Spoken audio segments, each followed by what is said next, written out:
Hello everyone, আসসালামু আলাইকুম। তো আজকে যাব আমি কলকাতা খালাদের বাসায় ঘুরতে। তো ফুল ভিডিওটা দেখতে থাকো। তো এখানে টাইমটা দেখতে পাইতেছো 5টা 5 বাজছে। তো এখানে ঝটপট আমি উঠে পড়লাম বাসে। তো দেখতে পাইতেছো আমি এখানে বসে আছি। আর গাইস, বাস তো ধিক ধিক ধিক ধিক করে যাইতেছে। কলকাতা আমি কয়দিনে পৌঁছাবো আমি তো নিজেই জানি না। আর এখানে একজনকে দেখো, সে তো নিশ্চিন্তায় ঘুমাচ্ছে গাইস, দেখতে अच्छा। পাইতেছো। আর আমি এখানে তার ভিডিও করতেছি গাইস। ठीक है। সকালবেলা এত কুয়াশা পড়ছে গাইস, কিছুই দেখতে পাইতেছি না। ওইদিকে মাঠে তো একদম পুরা কুয়াশাতে ভরে গেছে।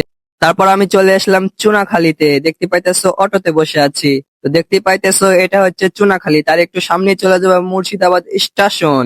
তো এখানে ঝটপট চলে আসলাম মুর্শিদাবাদ স্টেশনে। তারপর এখানে আমি টিকিটটা কেটে নিব প্রথমে। তো টিকিট কেটে নিলাম টিকিট কাউন্টার থেকে। এবার চলে আসলাম ট্রেন স্টেশনে। দেখতে পাইতেছো মুর্শিদাবাদ।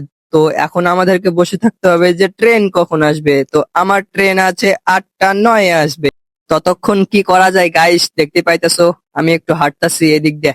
ট্রেন কখন আসবে তাই ভাবতাছি। সো গাইস, দেখতে দেখতে ট্রেন চলে আসলো আমাদের গাইস। হাওয়ার গতিতে আসতেছে, দেখতে পাইতেছো ট্রেন। আর এইদিক আর ওই দিক তো মানুষের একদম ভিড় লেগে গেছে ট্রেনে ওঠার জন্য।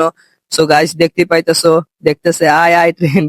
সো গাইস, আমরা ট্রেনে চেপে পড়বো। তো এবার ফুল ভিডিওটা দেখতে থাকো, অনেক ভালো লাগবে। তো এখানে আমি ট্রেনে চেপে পড়েছি। তো ট্রেন চলছে, দেখতে পাইতেছো হাওয়ার বেগে গাইস।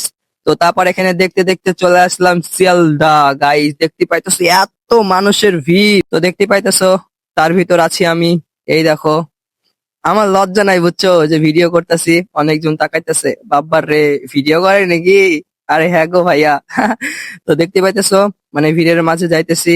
তারপর এখানে আই লাভ শিয়ালদা বুঝছো। তো আমাকে যেতে হবে ওই দিক দিয়ে, তার একটু সামনে বজবজ। তো ওই দিকই আমার খালার বাসা। তো ওই দিকে আমি চলে গেলাম। তো আমি চেপে পড়লাম অটোতে। তো আমাকে কল দিয়ে বলতেছিল যে কত দূরে এসেছো। আমি বললাম চলে এসেছি। তো সেই স্কুটি নিয়ে চলে আসলো আমাকে নিতে। তো চলে গেলাম। সো ভিডিওটা এ পর্যন্তই।